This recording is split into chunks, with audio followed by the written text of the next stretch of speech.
आइए तो आपके लिए एक करवा चौथ माता की कहानी सुनाने जा रही हूँ। तो आइए सुनते हैं एक चौथ माता की कहानी। तो सुनिए बहनों, इस कहानी में कि 7 भाई होते हैं और एक प्यारी सी बहन होती है। तो क्या है कि उस बहन की शादी हो जाती है और 7 भाइयों की शादी हो जाती है। तो बहन क्या अपने पियर में आती है। पियर में आती है तो कार्तिक के महीने में क्या करवा चौथ पड़ती है। तो उसकी क्या कि भाभी व्रत रहती हैं। तो भाभी बोलती हैं कि बाई जी आप भी व्रत रहो। तो वो बोलती है कि भाभी मैंने तो कभी ये व्रत किया ही नहीं, कैसे करते हैं इसको, कि हम बताएंगे और हम तुम्हें सारी विधि बता देंगे, आप व्रत रहना। तो सुबह तो भाइयों ने खाना खाया था तो बोले कि भाई बहनें लाओ बुला के हमारे साथ में खाना खाएगी। तो भाभी बोली कि आपकी बहन आज खाना नहीं खाएगी कि क्यों, कि वो व्रत रही है करवा चौथ का। कि अच्छा। तो वो तो क्या सुबह तो चले गए थे। सुबह चले गए तो भाई की तो बहुत प्यारी बहन थी, वो लाडली बहन थी, एक ही थी। तो इसलिए भाई बहुत प्यार करते थे उस बहन पे। तो शाम को आए तो बोले कि खाना हम तो जब खाएंगे जब हमारी बहन हमारे साथ में खाना खाएगी। तो भाभी बोली कि आपकी बहन से जिद मत करो, वो व्रत रही है, क्यों उसका व्रत खंडित कराते हो आप, सुबह से रह रही है, भूखी है, प्यासी है। कि नहीं नहीं, हमारी बहन भूखी नहीं रह सकती, हम तो अपने साथ में खाना खिलाएंगे इनको। तो भाई नहीं माने। तो क्या किया, 7 भाइयों ने, किसी ने नसेनी ली, किसी ने पूजा की थाली लेनी, किसी ने चल्ली लेनी, किसी ने कुछ किया। और एक भाई पेड़ पे चढ़ के थोड़ी सी आंच जला के और एक भाई ने चल्ली लेके और उसके सामने रख दी। तो उसके सामने रख दी तो क्या चल्ली गुलाई में होती है, तो जैसे वो आंच जलाई थी तो वो क्या गोल एकदम लाल लाल दिखा। तो एक भाई आया कि बहन चल तेरा चांद निकल आया। तो भाभी बोली कि अभी से चांद कहाँ निकल आया, चांद तो बहुत लेट निकलता है। कि नहीं नहीं, तुम्हारा चांद निकलता होगा लेट, ये तो मेरी बहन का निकल रहा, चलो। तो गोदी में ले जाते हैं अपने बहन को। तो एक भाई गोदी में ले लेता है, एक भाई ऊपर चढ़ जाता है और एक भाई थाली ले लेता है, एक भाई लोटा ले लेता है। तो ऐसे करके 7 भाइयों ने अपनी बहन के लिए और वो अर्घ दिला देते हैं। बहन अर्घ दे आती है, बहन अर्घ दे आती है तो भाई अपनी बहू से कहते हैं भाई कि भाई अब खाना लगाओ हमारे लिए। तो वो खाना लगा देते हैं। तो बहन की भी थाली लगवा लेते हैं। जैसे वो खाना खाती है, जैसे उसके मतलब खाने के गस्से में कोई बाल आ जाता है तो वो बाल को निकाल के फेंक देती है। बाल को फेंक देती है तो उसके दिल में थोड़ा सा मतलब वो घबराहट सी होती है कि मैं खाना खाने तो मेरे खाने में बाल आ गया। कोई बात नहीं, बहन खाना खा। भाई बोले खाओ, आप तो खाओ बहन खाओ। तो वो दूसरा गस्सा लेती है, जैसे उसकी ससुराल से वो मक्खी, दूसरा गस्सा लेती है तो उसके क्या मक्खी आ जाती है।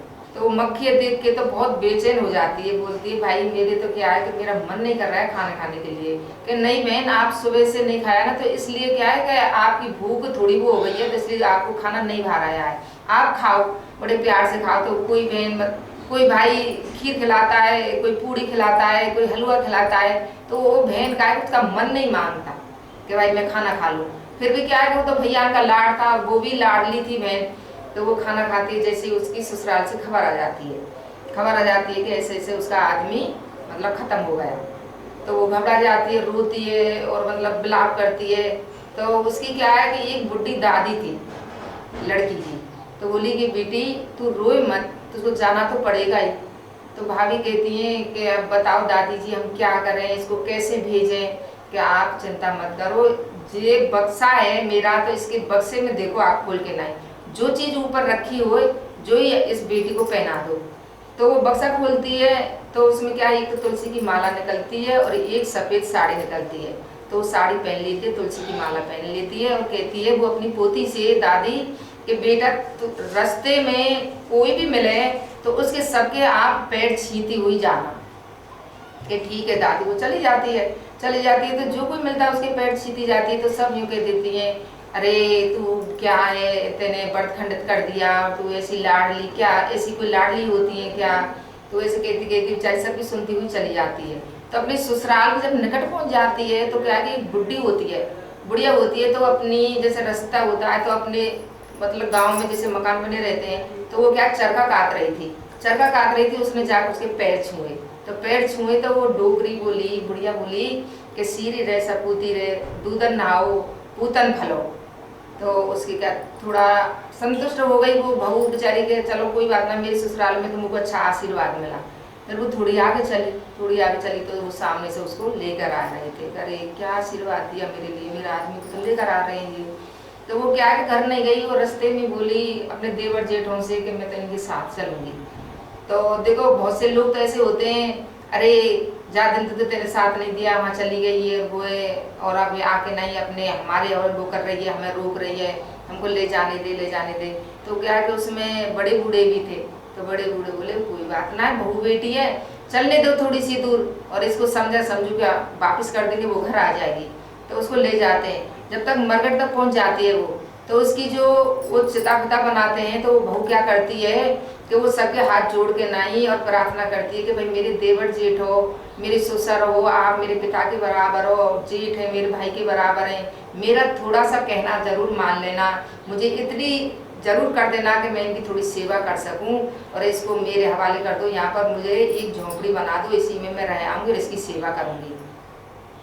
तो जो नए लोग थे वो तो बोले ओहो जिंदगी तो नहीं करी इसने सेवा, और अब मरे के बाद में सेवा करेगी, मिट्टी की कैसो सेवा थोड़ी होती है कि नहीं नहीं मैं तो सेवा करूँगी।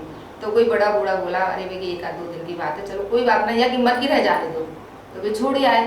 अब छोड़ आए तो जैसे वो रोज डेली क्या करती थी, उन्होंने कहती थी अपने देवर जेठ से ससुरों से कि मतलब मेरे लिए मेरी छोटी नंद एक मटकी में पानी मेरे लिए जरूर भर के जाए यहाँ पे। तो वो रोज नंद आती और रोज मटकी में पानी भर जाती और घर से 4 रोटी लेके आ जाती भाभी के लिए। तो ऐसे करते करते करते करते और क्या है अघेन की जो मतलब कार्तिक की है ये, तो फिर आघेन की जो चौथ माता आई, तो वो नहा धो के नहीं अपने आघेन की, ये तो कार्तिक है, हाँ आघेन की आएगी अगले महीना में, अगली चौथ नहीं 4 तो आती है, 4 आती है, पर उसने तो 12 महीना सेवा करी। 12 महीने की चौथ, हर चौथ को कहा है कि 12 महीना की। आप हर महीने की चौथ बताओगे? मैं हर महीने की नहीं तो कैसे बताऊंगी? नहीं, इसमें ये बोल दो कि फिर जब माह मास की चौथ माता आई, फिर बैसाखी कर देना, फिर भादवा की कर देना। तो फिर क्या है कार्तिक के बाद में आगे संक्रांत आती है, तो उसके बाद में आती है एक चौथ माता। तो उसको वो नहा धो करके नहीं पाठ पूजा करके नहीं वो बैठ गई। तो वो चौथ माता आई, मतलब सबके खाना पीना खा के, किसी का तिलकुटा खाया, किसी के पुए खाए, किसी की गजक खाई, तो सबसे लास्ट में फिर उस बहू के पास आई, आके नहीं बोली कि माँ मुझे सुहाग दे। तो माता बोली कि मैं तेरे लिए कैसे सुहाग दूँ, मैंने थोड़ी लिया है तेरा सुहाग, तेरा सुहाग तो उस करवा चौथ ने लिया, जो हम सबसे बड़ी है वो, आप तो उसी की प्रार्थना करो, उसी का इंतजार करो, आपको सुहाग वो ही देगी। तो वो ऐसे कह के चली जाती है। फिर बैसाख की आती है, तो बैसाख में भी वो माता ऐसी कह के चली जाती है कि भाई मैं तो सुहाग नहीं दे सकती, मैंने थोड़ी लिया तेरा सुहाग, तो उसने लिया है बड़ी वाली, हम सबसे बड़ी बहन वो है। तो क्या है वो सबसे बड़ी है और हमसे भी वो बड़ी है, तो वो उसी ने तो आपका सुहाग लिया और वो ही आपको सुहाग देगी। तो वो भी समझा के चली जाती है। तो ऐसे करते करते के 4 चौथ माता चली जाती है। फिर लास्ट में यही कार्तिक की करवा चौथ माता आती है। तो वो क्या करती है, उसको साल भर होगा सेवा करते करते, वो क्या नहा धो के नहीं अपने और अपने पति की रोज डेली मतलब गीला कपड़ा लेके पहुँचती थी, उसकी सेवा करती थी, उसके बाल भी बनाती थी, उसके सारे काम करती थी जैसे जिंदगी के करते हैं जैसे। अब वो क्या है कि रात में 12 बज गए तो सबके खा पी के चौथ माता फिर लास्ट में उसके पास आती है। तो उससे जो पहले चौथ माता आई थी वो उसको समझा के गई थी। मैं ये बात आपको ऐसे करके कहने वाली थी, मुझे शायद आपकी कहानी में आगे ट्विस्ट होगा वो उसको बोलो कि फिर वो अब वहां से स्टार्ट करो भादवा की चौथ से, कि फिर भादवा की चौथ आई, वो पूरा ज्ञान देके गई है। तो फिर क्या है कि वो भादों की चौथ आई, भादों की चौथ, कार्तिक की चौथ माता आएगी ना, वो गाजती घूरती आई है, वो बता के जाएगी भादवा। अच्छा तो सुनो ना मेरी बात सुनो, मैं एक शब्द में बताऊं। आप ये बोलो फिर बैसाख के बाद भादवे की चौथ आई, तो वो उसके पैर ही पड़ गई कि मेरे को तो सुहाग देगी, कि तेरा सुहाग तो हमसे जो सबसे बड़ी बहन है करवा चौथ मतलब उससे मांगना, और वो जैसे जैसे तेरे को सुहाग सामग्री मांगेगी वैसे रखना तेरे पास, दे देना। फिर वो आती ना गाजती घोड़ती, तो बोले घड़ी बुखाड़ू 7 भाई की बहन लाडली, वो वाली भैया की प्यारी कर बोले, घड़ी बुखाड़ी कर बोले, दिन में चांद उगाड़ी कर बोले। नहीं वो आंटी जी को अपने हिसाब से करने, मैंने हिंट दे दिया आपको कि बैसाख के बाद में उसकी। तो बहनों फिर बैसाख के बाद में भादों की चौथ आती है।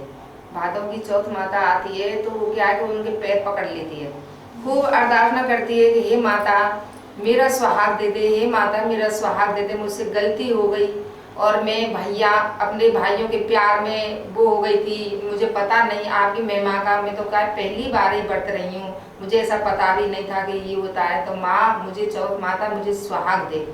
तो वो चौथ माता भादों की वो समझा के जाती है उसको कि देख हमसे सबसे बड़ी बहन है करवा चौथ, तो उसी ने तो आपका सुहाग लिया है और वही आपको सुहाग देगी।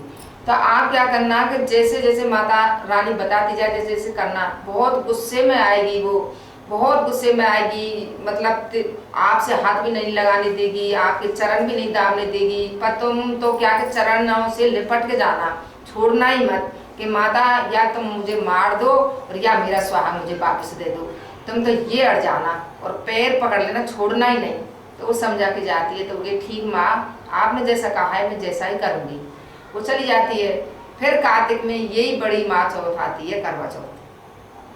करवा चौथ आती है तो ये सारे अपने मतलब खा पी के सबकी जोत देख के सबको आशीर्वाद दे के सब लास्ट में उसके पास आती है। तो वो क्या है, मट्टी का करवा भर के नहीं और सामग्री जो थोड़ी थोड़ी अपने उसके पास थी वो नंद पे मंगाई थी, वो सारी चीजें रख लेती है और अपने आसन लगा के अपने पति के सिर को पैर पर रख के नहीं और वो बैठ जाती है।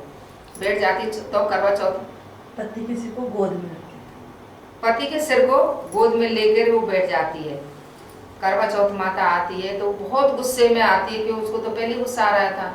तो फिर वो आके नहीं कहती है, अरे 7 भाई की बहन बहुत भूखी, दिन में चांद देखने वाली, भाई के लाड़ में बहुत ज्यादा लाड़ लिए तू, और तेने व्रत खंडित करने वाली, तेने मेरा अपमान करने वाली, मेरी जोत ना देखने वाली, और तू अपने सुहाग को खंडित करने वाली, तेरे लिए मैं कैसे सुहाग दे दूं। तो बहुत गुस्सा होती है चौथ माता, बहुत गुस्सा होती है, बहुत रोती है वो बहू, बहुत पैर को पकड़ लेती है, माता के चरणन में पड़ जाती है, नाक रगड़ती है कि माता अब मैं जाऊं तो जाऊं कहाँ, मुझसे गलती हो गई, मैं भाइयों के प्यार में पागल हो गई, मुझे पता नहीं माँ, मैंने कभी व्रत नहीं किया ना, मैंने कभी सुना, मैं छोटी सी थी तो मैं किसी के पास भी नहीं बैठती थी कि मैं समझती भी नहीं थी, और अब तो माँ आपको मेरा सुहाग देना ही पड़ेगा, आप मेरा सुहाग नहीं दोगी तो मैं भी आपके चरणन में सिर पटक पटक के मर जाऊंगी, पर आपको मेरा सुहाग वापस करना ही पड़ेगा। चौथ माता के लिए मैं चौथ माता कह रही है कि भाई मैं तेरे सुहाग कैसे दे दूं, आज तेने गलती करी है, कल को कोई दूसरी गलती करेगी तो ये तो क्या बहन भैया का प्यार है, तो बहन भैया का प्यार सीमित ही होना चाहिए, ये नहीं कि आप तो प्यार में इतनी वो हो गई कि अपने चौथ का व्रत भी छोड़ दिया। अरे भाइयों की नहीं तो अपनी भौजाई से तो सीखती, भाई मेरी भौजाई कैसे कर रही है कि माँ मुझसे गलती हो गई, मुझे माफ़ कर दो माँ, मुझे माफ़ कर दो माँ, मुझे माफ़ कर दो, और माँ के चरण पकड़ लेने, और माँ तो माँ के चरणन में लेट गई, विनती करी, उसने नाक रगड़ी, सारे काम करे, तब जाके नहीं चौथ माता थोड़ी शांत हुई। तो बोली ठीक है मैं अब सुहाग आपको दे रही हूँ। तो कह बोल ठीक है माँ, मेरा सुहाग कैसे आप लौटाओगी। तो जो सारी सामग्री थी केवल तू थोड़ा पावक लगा के नहीं मेरा भोग लगा के नहीं प्रसन्न कर मुझे। तो उसने ऐसे ही किया था जैसे चौथ माता बताती कि जैसे वो करती गई, क्योंकि वो तो जानती नहीं थी। ये बोला कि ला चूड़ी ला, चिटकी ला, चुनरी ला, जो भी स्वाद की सामग्री है वो लेके आ, पायल ला, बिछला, मेहंदी ला, फिर वो रोड़ी ला, फिर रोड़ी का छीटा, मेहंदी में से मेहंदी का छीटा, रोड़ी में से रोड़ी गलत का कह रही छीटा। हैं इस बात को, मेरी सुन लो पहले, तो मुझे बता देना। अच्छा। तो चौथ माता बोली कि मेरा ये काम कर पहले।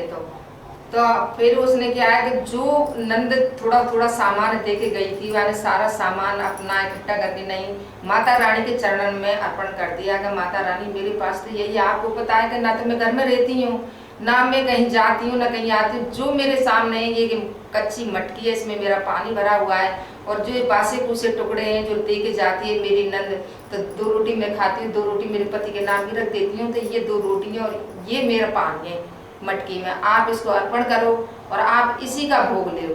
तो माता रानी प्रसन्न हो जाती है और उसके सिर पर हाथ रख देती है कि सही है बेटी, तू सही है, तू सही है बेटी, तू नहीं जानती थी कि ये व्रत कैसे किया जाता है, और आज भी तोरी सच्ची ही भावना है, आपका दिल भी आपका साफ है।